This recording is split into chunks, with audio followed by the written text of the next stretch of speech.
Expunged. Sounds nice. To me, it's the Birmingham Six get released from prison and the British government has to, so they're not being iced of some kind, they have to wipe everyone's criminal records every 10 years.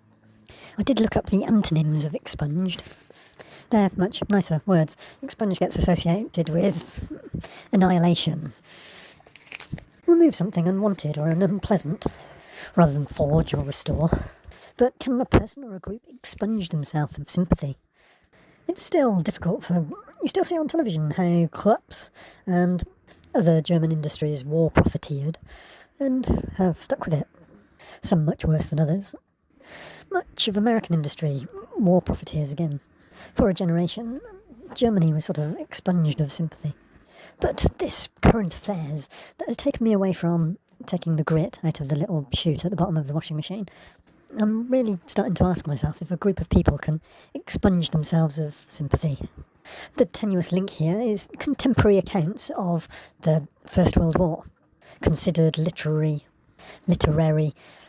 published accounts rather than emotive newspaper reports, but not a whole lot different as it's happening. I'm tempted to link a third thing, but I don't really have a third media to present it with.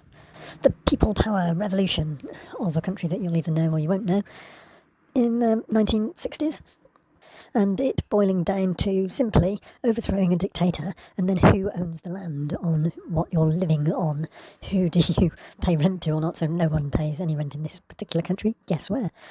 You probably won't. It's just a step between the First World War and current affairs, and they didn't send any cute Johnny Foreigner troops that helped us out super. They fared quite well in the conflict.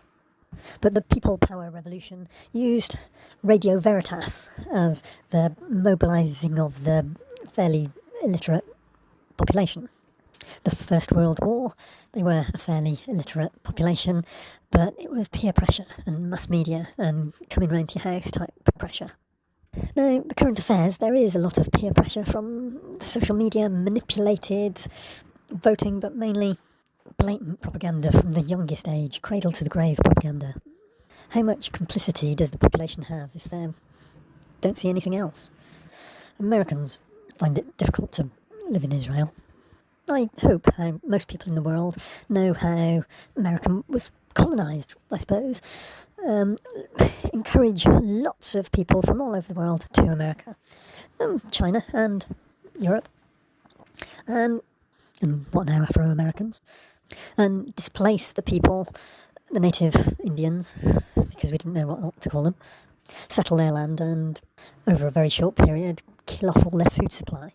Fight them with overwhelming firepower, machine guns against bows and arrows, and then put them in reservations like open plan prisons that you're not allowed to leave. Tighten these reservations into walled prisons. Now, I'm talking about the Wild West, but I'm also talking about the state of Israel and the state of Lebanon. Now, you might have seen in the news a few years ago how there was an explosion at a Beirut port.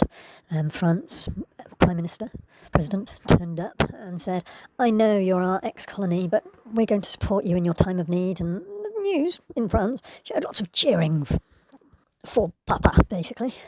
It's better to have help than not have help when you need it. But so patronising. You have to wonder whether it was actually an accident. Things were intensifying then, but when the world's gaze is on Ukraine and no one's really paying attention to what's going on in the West Bank and Gaza and Israel, now's the time to tighten the walls, and they did.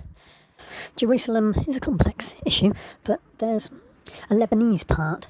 Lebanese is supposed to be ex-Jordan, but they're a mature people and they can fight their own battles, we hope.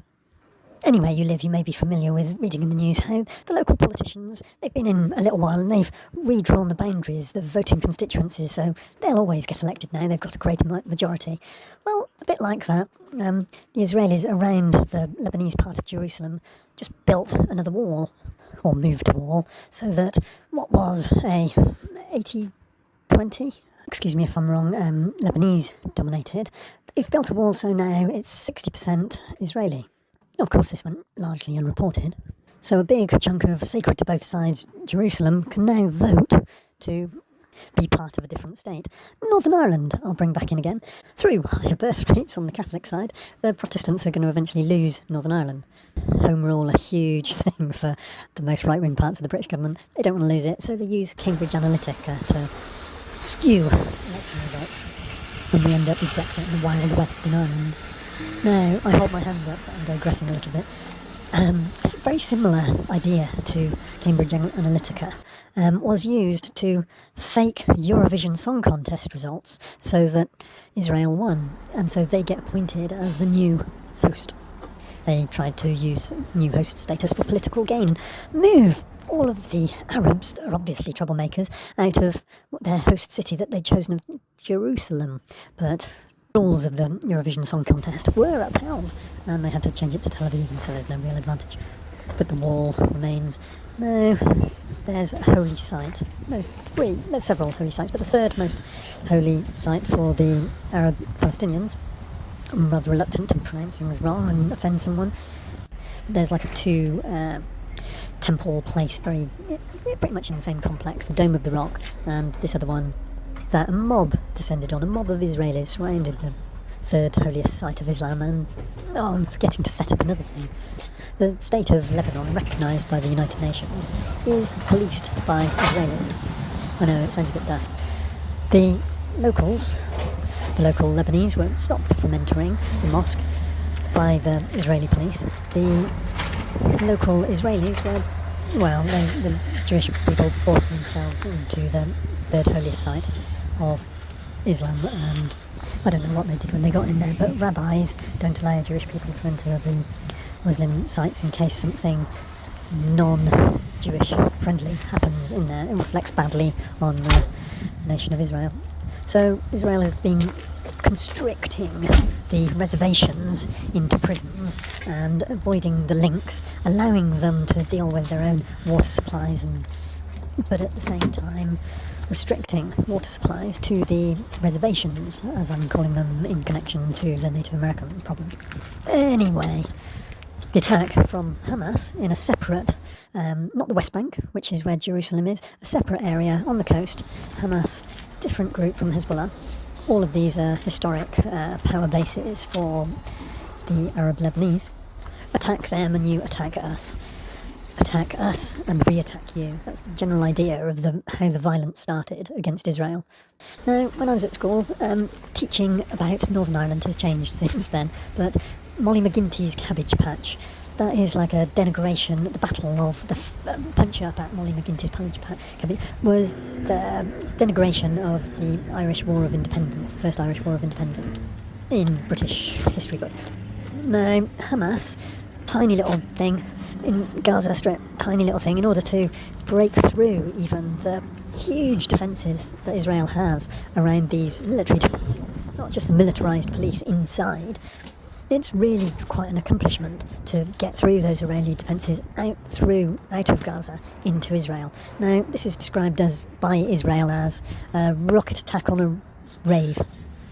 Now, if you sign up for the military, whether it's conscripted or compulsory, you're not going to get a job as a teacher unless you do volunteer for the military, you're asking for it. I was going to put it at the start, actually, that this is coming from someone that thinks that religion is a fairly unhealthy state of psychological mind. Any military target's fair game, but civilian targets, you're out of order. You need to smart up your weapons. And Israel should have those smart weapons, because Americans not shy in selling them. Neither's France, for that matter, but I don't think the Lebanese can afford it anyway. Perhaps that's what blew up in that warehouse in the port. Perhaps America blew up a French export. I understand it's all a bit First Testament when it comes to invading a country, kidnapping some people and then using them as human shields, but Israel doesn't seem too concerned about their own citizens there. Prisoner swap, the Birmingham 6 came about because we needed an American-inspired solution to Northern Ireland during the Troubles. It doesn't matter whether they're innocent or guilty. Now, in civilised, first world remote type analysis, it's easy to be sympathetic towards the who think they're the underdog. It would be selfish of me to find a love for Lebanese food when I lived in London, and then hope that there's some refugees that are going to be able to move that food to other areas of Britain, subtly increase the sympathies for the whole nation of Lebanon. But overseas foreign workers from the country that I mentioned earlier but didn't support the NHS, they get the opportunity to be British citizens after only a few years, and they can express themselves in the free market economy, earning twice as much as a private nurse, subjected to the ebbs and flows of the private system, but fairly assured of the needs of the NHS, National Health Service. Humanitarianism in war, Médecins Sans Frontières, Joe Biden calming the situation, all these need praise really in volatile times.